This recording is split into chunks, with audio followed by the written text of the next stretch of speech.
are mine now. You belong to me. Today we're going to play a new fun game. Hello and welcome to the Twin Peaks podcast. My name is Dan.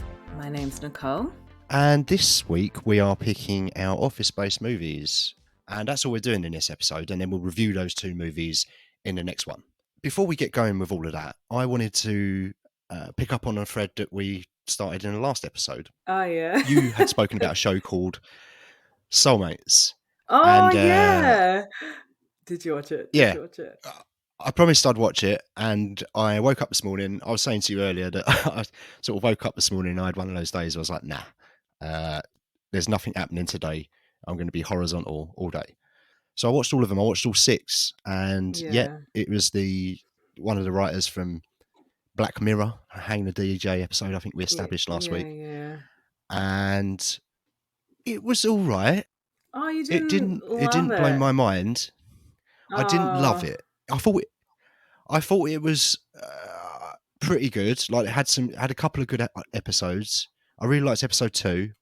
I really liked episode 4. Okay. And I quite liked episode 6. But the other ones I was a bit like, and it was a bit of a slog to get through them. So episode 2 was The Professor. Is episode 4 like the cult? Yeah. Is that episode 4? No, that's episode 5. Episode 4 is the Bill Skarsgård one. Is it the beach? When they're in Mexico. Yeah, that's right. Yes. Yeah, that's a good app. I just thought that looked great. It was the locations were great. I enjoyed kind of and they were just mucking about. They were just, firing spoilers for Soulmates, but just firing fireworks around and just having a bit of a laugh and enjoying life. And I really appreciated the episode. I thought it was quite good. And then the last episode went a bit nuts, and I was like, well, it was pretty good. But I don't know. I kind of feel like they explored that area enough in that Black Mirror episode. It was interesting to see all of the different stories and how this one thing has affected people in lots of different ways. And it is an interesting concept. I just feel like 6 episodes maybe was a bit of a stretch. Maybe 2, 3, 4 episodes, maybe an hour each. Fair enough. Yeah, it became a bit of a slog for me in the end. But there was some really good stuff in it. And one of the other writers, Brett Goldstein, I listened to his podcast, and I think he's just great. And one of his films, I think he's only made one film. I've seen him in 2 films. But I believe he wrote a film called Super Bob, which might pop up in a topic that we have in the future. And it's way off. The topic's way off. Like it's more than 6 months away. So, but I won't. Stay tuned, everyone. Stay tuned for 6 months. You have to listen for 6 months. Watched it, mate. Managed to binge it all in a day. Literally got done with it about an hour and 15 minutes ago.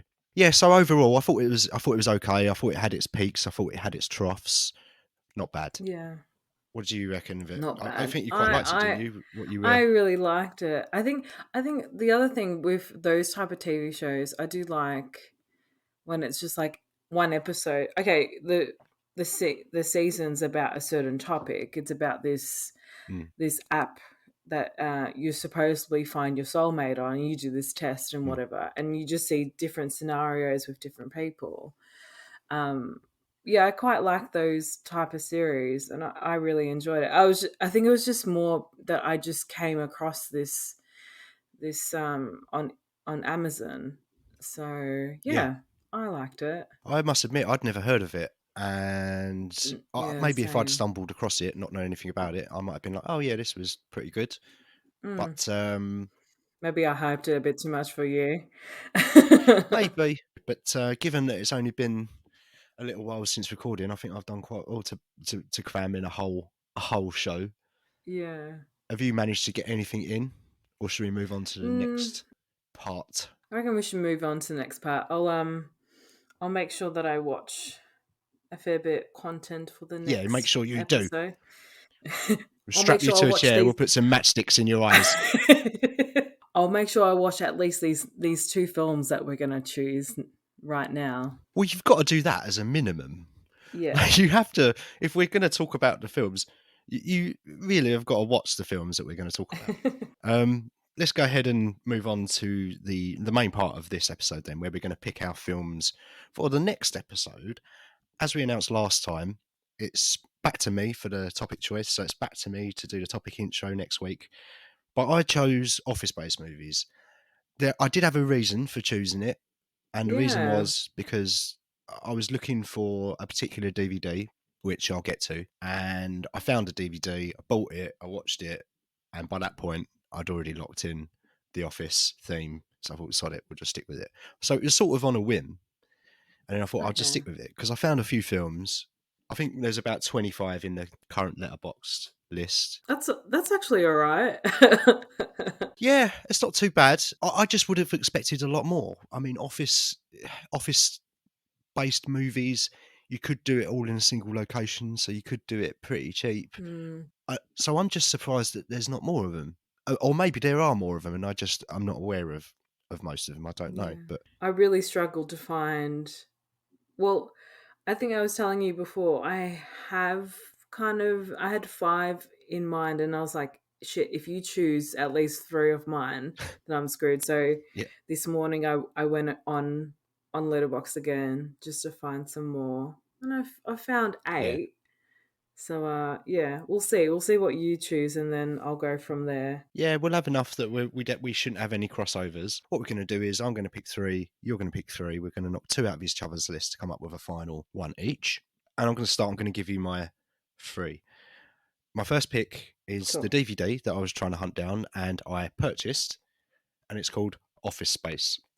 Pick number 2 is a little film. I don't know if you've heard of it, but it's called The Wolf of Wall Street. Oh, of course. Oh my gosh, I didn't even think of that. I was late thinking about it, I must admit. I was like, oh yeah, of course, Wolf of Wall Street. Yeah, of course. And my third pick, I have had 3 different films in my third spot. I started off with a film called Margin Call, and then I changed it to Die Hard. And then last night, I watched a film with Sarah called Sorry to Bother You, and I'm going to choose that one because it was very good. And they're my 3 picks. I'm very surprised you haven't chosen any from my list. Really? Yeah. I'm really intrigued to know what you've got, actually, because I thought there would be at least one of mine that you would have had on your radar. I'm desperate to hear your 3. Oh no. This is really hard now. Why is it hard? Because I had like some average films. I'm like, okay, I could just chuck those on if you choose something from my list. There's 2 films that I'm like, there's one film that we've both discussed before. I think I know what you mean. Yeah. And I don't know whether to put that on, or I feel like we could maybe put that in for another episode somewhere. And then put in another 2 films that I've never watched before. You know what? Okay, that's what I'm going to do. All right, I figured it out. All right. Everybody else has listened to you figure it out as well, so I'm not cutting any of this out. This is how it works with us. Okay. My first pick is All the President's Men. My second pick is Spotlight. And my third pick, which I just came across this morning, is Mayhem. Okay. I said it right, didn't I? Mayhem. You did. For our 17th try. Okay. So we've got our 6. We've got our initial 6. What we've got is Office Space, The Wolf of Wall Street, and Sorry to Bother You in my list. And in your list, we've got All the President's Men, Spotlight, and Mayhem. And for once, I'm not going to procrastinate. I know what I'm going to knock out of yours. Oh, okay. I'm going to chop out Mayhem. Really? Because you've seen it. I have seen it. Yes, I have seen it. I saw it relatively recently. It's fun, but it's not great. It has its moments, but it's not. It's a bit silly, and I saw it quite recently, and that's why I'm knocking it out. Fair enough. Out of yours, I've heard of Sorry to Bother You, so I want to keep that in, and I haven't seen Wolf of Wall Street in a very long time, so I'm gonna get rid of Office Space. I reckon you probably hate me for that, but Office Space was the first one that went on my list, and I bought the DVD. And I'll be honest with you, I bought it Yeah. because it was written and directed by a dude called Mike Judge, and he's also made a show called Silicon Valley, which I watched over Christmas. And it's immediately become cool. one of my favourite ever shows. It's so fucking funny. And I thought, oh yeah, I remember that film he made in the 90s called Office Space. I hadn't seen it for years, so I bought it and I watched it, but it's not as good as I remember. So the fact that you've knocked it out is not heartbreaking to me.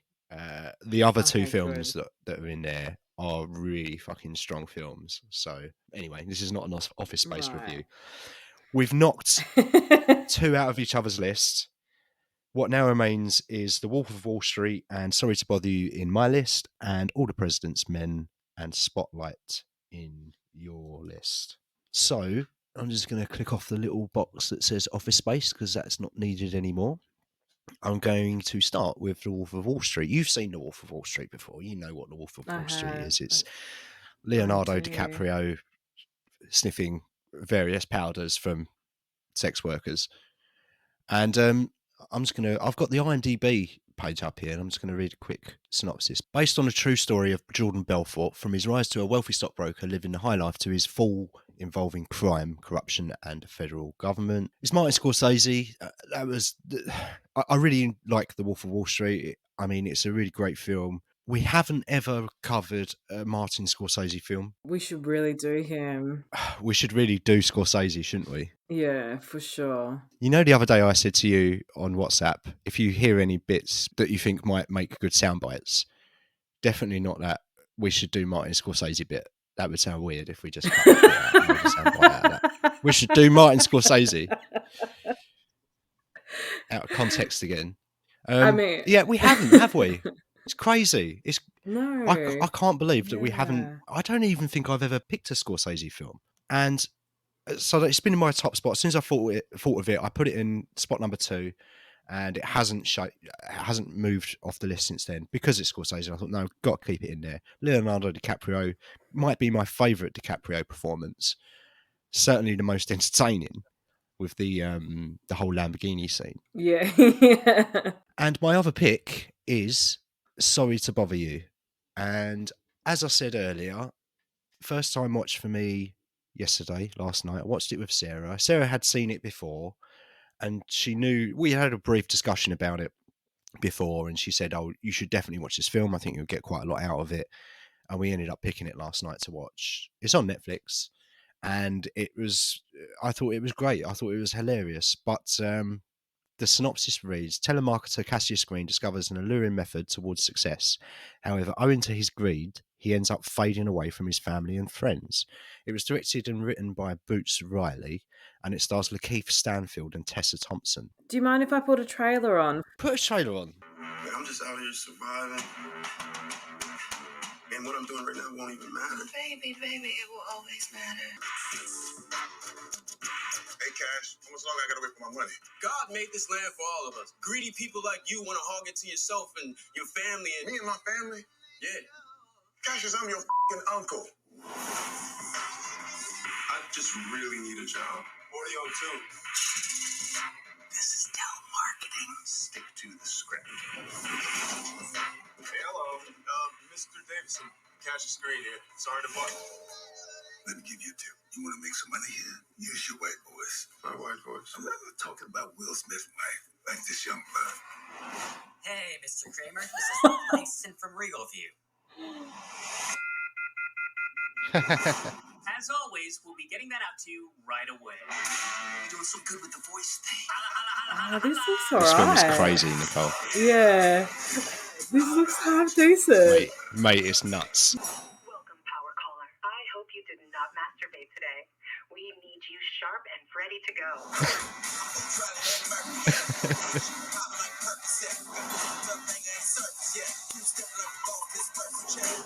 I got promoted. I'm a power caller. What did I sell? They're not selling it, we selling. No, well, there's no amount of money that make me do that. Yeah, cool. Here's the starting salary.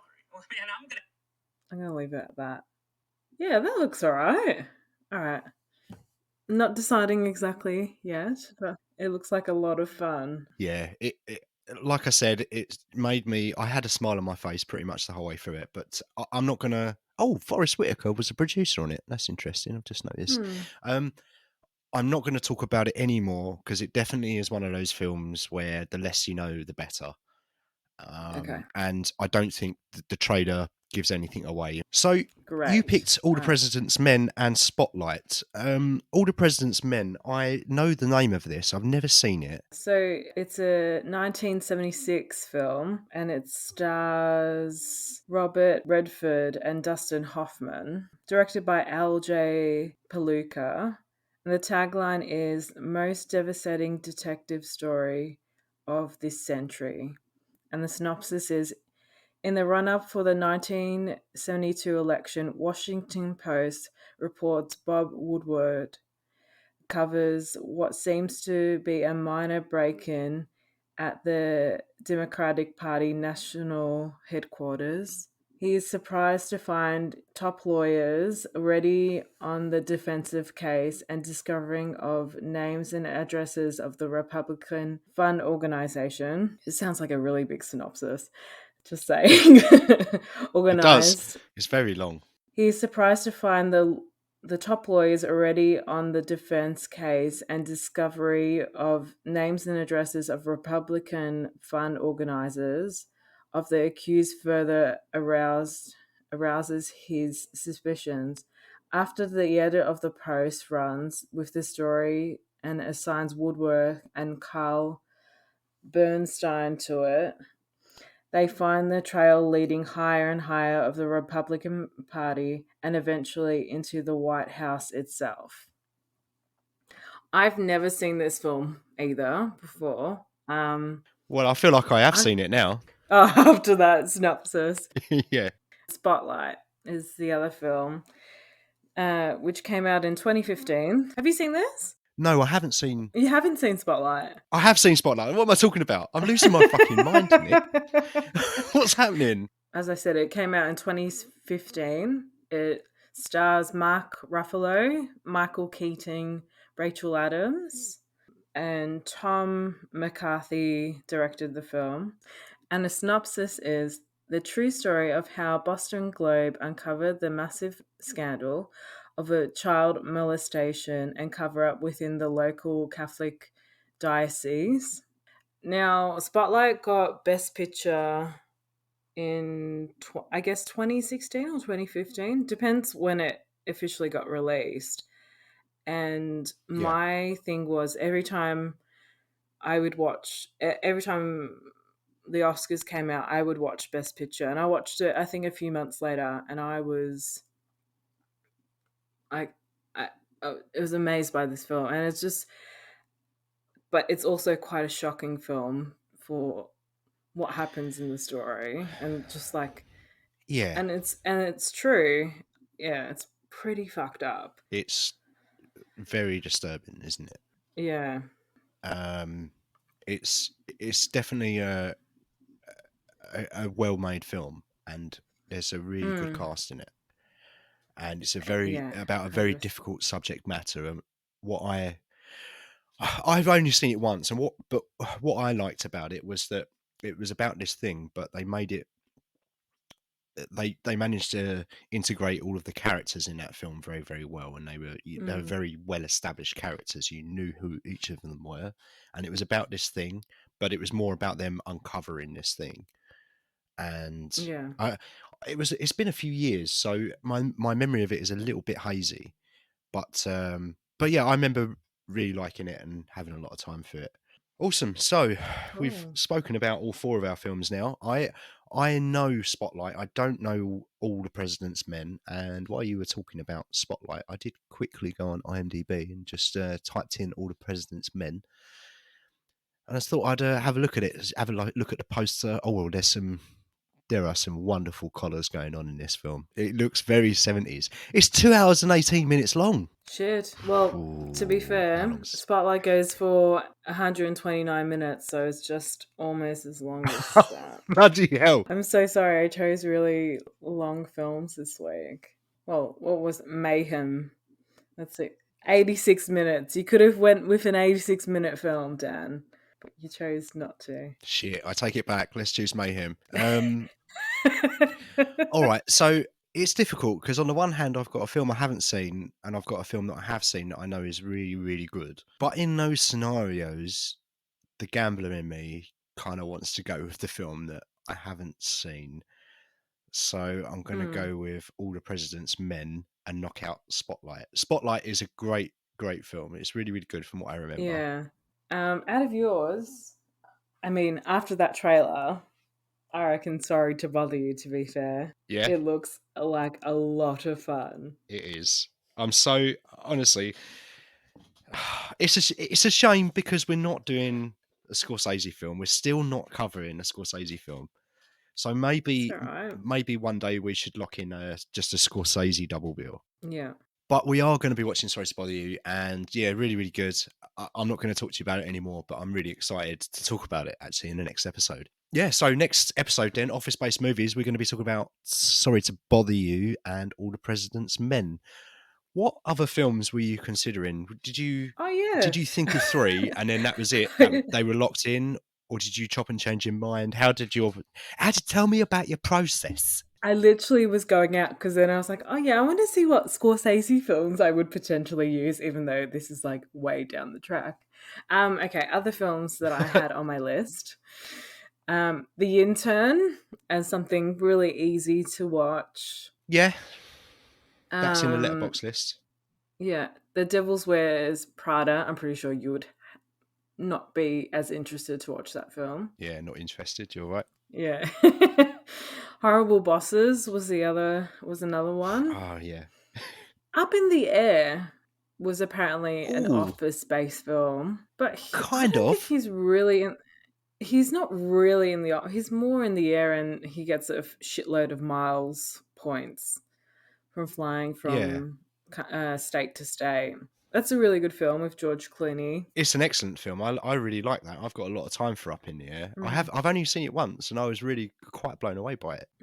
I think I watched it in cinema. Did you? Yeah. Yeah. I think I was quite late to the party on it. I think it popped up on a streaming service somewhere. But there's not many office scenes, so yeah, I get why you didn't pick it. And the other one that I was contemplating whether to keep it in or leave it out was The Assistant. Yes. Did we not cover it before? Did we just talk about it? We've just talked about it. We haven't. Okay. Yeah, we haven't officially reviewed this film. What about you, mate? What's on your letterbox list? Share it with the world. I shall. There are 25 in the letterbox list. I'm not going to share all 25, but I'm going to tell you about a couple that I was considering. A couple of them were in my list temporarily. One of the first films that I thought of was a film called The Bellco Experiment, and that was written by James Gunn, and it's all right. It's not great, but it's about an office block and all of the security shutters come down, they get locked in an office, and then someone gets on the tannoy and says, right, you've all got to kill each other. So it's quite a fun little concept, but it's not brilliant, so I decided not to choose it. The Rogue Trader with Ewan McGregor as Nick Leeson, a stock market trader. It's a true story about a British stock trader in London. Not seen it in years, but I remember that being quite good. Right. Boiler Room, again, about stock market traders. I used to watch this quite a lot when I was a kid and really liked it. Not seen it for years. I've got a feeling it's not going to hold up quite as well. And it's Vin Diesel, not in a Fast and Furious film. And, Vin Diesel. Hidden Figures. But I figured, I figured that it was more of a lab scenario than an office. Yeah, true. Mayhem was on my consideration list. Wall Street, a film we've covered before in your first episode, The Big Short, back in episode 15 when you came on when it was just me and Albert. The other one, which I mentioned earlier, it was in my number 3 spot temporarily, Die Hard. And I've just thought of another one off the top of my head, The Negotiator. Yeah. Because the whole film is pretty much in an office block. And I think that's it. If you want to check out the entire list of 25 films, head to my Letterboxd page at flick.face and you can find all of the films that we've spoken about just now and more.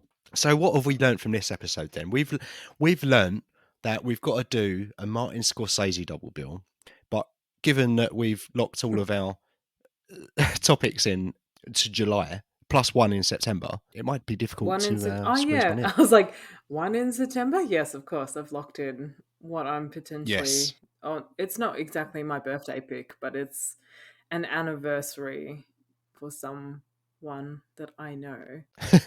Someone that you know, yeah. We're so far ahead that it's going to be difficult to squeeze.